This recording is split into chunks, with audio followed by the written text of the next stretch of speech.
kami dari kelompok 2 akan mempresentasikan hasil kerja diskusi kelompok kami mengenai materi teori behaviorisme yang beranggotakan saya sendiri, Atika Nurfadila dengan NIM 2003216148841. Yang berikutnya ada Doa Aridani dengan NIM 2001546040406. Berikutnya ada Elvina Windawati dengan NIM 20035161557. Dan yang terakhir ada Talita Raisa Reswara dengan NIM 2003516155639. Berikut ini merupakan beberapa subbab materi yang akan kita bahas pada PPT kali ini. Yang pertama ada teori behaviorisme, yang kedua ada teori-teori belajar dalam aliran behavioristik, yang ketiga ada kritik atas teori behaviorisme, yang keempat aplikasi dan implikasi teori behaviorisme dalam pembelajaran, dan yang terakhir ada dampak teori behaviorisme terhadap pembelajaran. Subbab pertama yang akan kita bahas adalah pengertian teori behaviorisme. Apa sih behaviorisme itu? Behaviorisme adalah aliran psikologi yang memandang individu kepada sisi jasmaniahnya dan mengabaikan aspek-aspek mental seperti kecerdasan, bakat, minat, dan perasaan individu dalam kegiatan belajar. Selanjutnya yaitu teori-teori dalam aliran behaviorisme, di mana pada teori-teori ini terdapat beberapa ahli terkenal, diantaranya yaitu E.L. Thorndike, Ivan Pavlov, Edwin Guthrie, B.F. Skinner, J.B. Watson, dan Clark Hall, di mana para ahli tersebut berargumen jika belajar merupakan perubahan tingkah laku sebagai hasil dari pengalaman. Belajar itu sendiri dapat terjadi ketika adanya interaksi antara stimulus sebagai inputnya dan respon sebagai outputnya. Selanjutnya adalah teori dari E.L. Thorndike. Menurut Thorndike, teori behavioristik itu adalah proses interaksi antara stimulus dan respon yang bekerja secara bersama-sama. Stimulus adalah segala suatu cara yang dapat merangsang munculnya tindakan untuk belajar, sedangkan respon adalah reaksi yang ditimbulkan ketika seseorang belajar. Dalam hal ini tentunya Thorndike juga melakukan eksperimen kepada seekor kucing yang dibiarkan lapar dalam kandang yang memiliki pintu yang apabila knopnya disentuh maka pintu akan terbuka secara otomatis. Percobaan pertama, beliau mengamati kucing tersebut berusaha meraih makanan yang ada di luar kandangnya dan bergerak ke sana kemari untuk mencari cara agar ia dapat keluar dari kandangnya. Lalu pada percobaan kesekian ternyata kucing tersebut mampu menemukan knop pintu yang apabila disentuh maka pintu akan terbuka secara otomatis.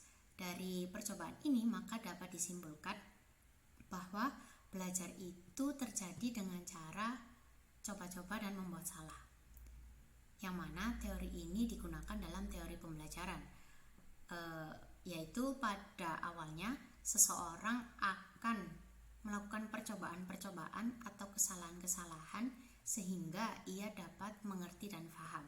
Dengan kata lain, kesalahan-kesalahan tersebut adalah sebagai stimulusnya dan paham atau mengerti adalah sebagai responnya. Assalamualaikum warahmatullahi wabarakatuh. Perkenalkan, nama saya Doa Aridani Julia Nurtanti, NIM 2001546040406.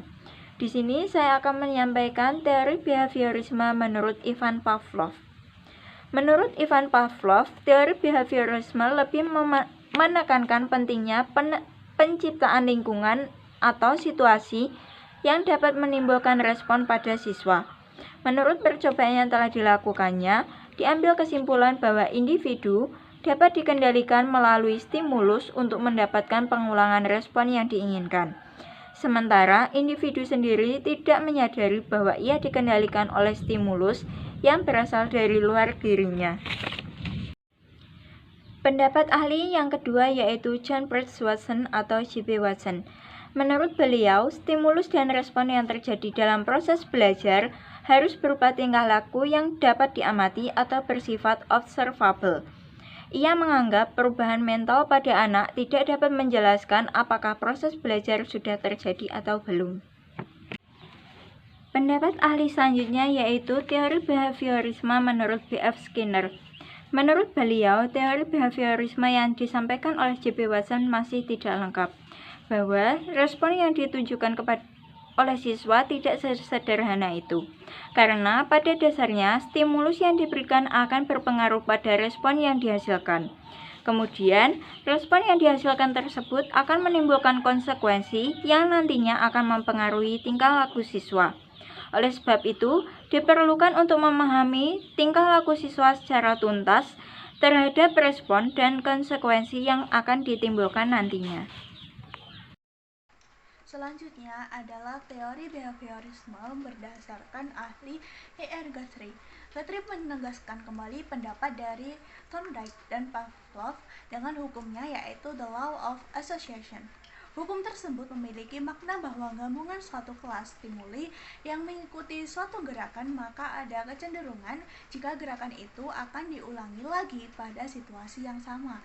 Guthrie berpendapat jika belajar akan terjadi karena adanya kedekatan antara stimulus dan respons atau dengan cara yang lain selama stimulus dan respon terjadi secara bersama-sama. Nah, berdasarkan teori Guthrie, yang menjadi tugas guru yaitu adalah dengan memberikan stimulus agar siswa dapat merespon dan memudahkan mereka dalam belajar. Stimulus yang dapat diberikan dapat berupa suatu media atau ilustrasi yang sesuai dengan materinya.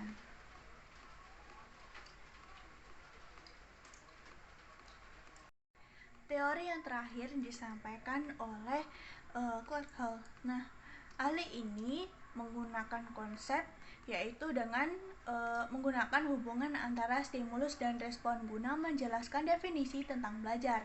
Nah, pada konsep tersebut, hal terpengaruh oleh teori evolusi yang dikembangkan oleh Charles Darwin sebelumnya. Nah, menurutnya juga menjaga kelangsungan hidup manusia dipengaruhi oleh fungsi tingkah laku seperti halnya teori evolusi. Oleh karena itu, teori Hall menyatakan jika kebutuhan biologis dan pemuasannya adalah penting dan menempati posisi utama dalam semua kegiatan manusia, sehingga stimulus dalam belajar sering dikaitkan dengan kebutuhan biologis. Nah, akan tetapi respon yang muncul oleh kegiatan tersebut dapat beragam bentuknya. Kritik terhadap teori behaviorisme ini terbagi menjadi dua, yaitu yang pertama dari sisi kelebihan dan yang kedua adalah dari sisi kekurangan. Nah, yang pertama yaitu ada kelebihan. Kelebihan teori behaviorisme ini yaitu yang pertama, membiasakan guru bersikap jeli dan peka terhadap situasi dan kondisi siswa saat belajar. Yang kedua, guru tidak membiasakan berlebihan dalam menjelaskan sehingga murid terbiasa belajar mandiri dan jika ditemukan kesulitan baru ditanyakan pada guru tersebut. Nah, yang ketiga yaitu dapat mengganti stimulus satu dengan yang lain sehingga respons yang diinginkan itu muncul. Oleh karena itu, dapat mengoptimalkan bakat dan kecerdasan siswa yang sudah terbentuk pada sebelumnya melalui pengulangan dan pelatihan yang tertib dan secara berkesinambungan. Nah, yang keempat, pada teori ini kita dapat memperoleh kemampuan yang membutuhkan praktikum dan pembiasaan yang mengandung unsur-unsur kecepatan, spontanitas, dan daya tahan. Lalu yang kelima, teori ini sangat cocok diterapkan pada anak-anak yang masih membutuhkan peran orang dewasa seperti suka meneladani dan suka dengan bentuk-bentuk penghargaan secara langsung, baik itu penghargaan biasanya itu penghargaan yang sederhana. Nah, lalu di sini teori ini juga memiliki kekurangan. Kekurangan teori behaviorisme ini antara lain yaitu yang pertama, teori ini tidak dapat mengadaptasi berbagai macam jenis pembelajaran. Nah, yang kedua, teori ini tidak mampu menjelaskan jenis pembelajaran seperti pengenalan pola bahasa baru oleh anak kecil. Nah, yang ketiga, riset menunjukkan binatang mampu mengadaptasikan pola penguatannya terhadap informasi baru. Nah, yang keempat, teori ini cenderung kurang dalam menjelaskan adanya variasi tingkat emosi pada peserta didik. Nah, yang kelima, teori ini juga cenderung mengarahkan siswa berpikir secara linear, konvergen, dan tidak produktif. Lalu yang terakhir, yang keenam, pembelajaran siswa yang terpusat pada guru atau tenaga pendidik itu bersifat mekanistik dan hanya berorientasi pada hasil yang dapat diukur dan dapat diamati atau observable. Assalamualaikum warahmatullahi wabarakatuh. Perkenalkan, saya Talita Raishariswara dengan nomor NIM 20035615639 dari kelompok 2 mata kuliah Belajar dan Pembelajaran Offering G11. Di sini saya akan mempresentasikan mengenai aplikasi dan implikasi teori behaviorisme dalam pembelajaran. Aplikasi teori behavioristik dalam proses pembelajaran berperan memaksimalkan tercapainya tujuan pembelajaran dengan siswa dan siswa mampu menunjukkan kompetensinya. Oleh karena itu, guru perlu mempersiapkan dua hal. Yang pertama, menganalisa kemampuan awal dan karakteristik siswa. Manfaat yang diperoleh yaitu yang pertama, memperoleh gambaran secara rinci mengenai kemampuan siswa awal sebagai prasyarat bagi bahan baru yang akan disampaikan. Yang kedua, memperoleh gambaran jenis pengalaman yang sudah dimiliki oleh siswa. Yang ketiga, mengetahui latar belakang sosiokultural siswa. Yang keempat, mengetahui tingkat penguasaan bahasa dan pengetahuan yang diperoleh siswa sebelumnya. Dan yang terakhir, mengetahui sikap dan nilai yang menjiwai pribadi siswa.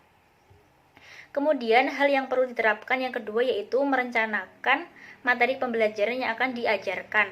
Nah, manfaat yang diperoleh yaitu pokok materi pembelajaran tertentu sudah banyak dipahami dan dimengerti oleh sebagian besar siswanya. Kemudian, dampak teori behaviorisme terhadap pembelajaran.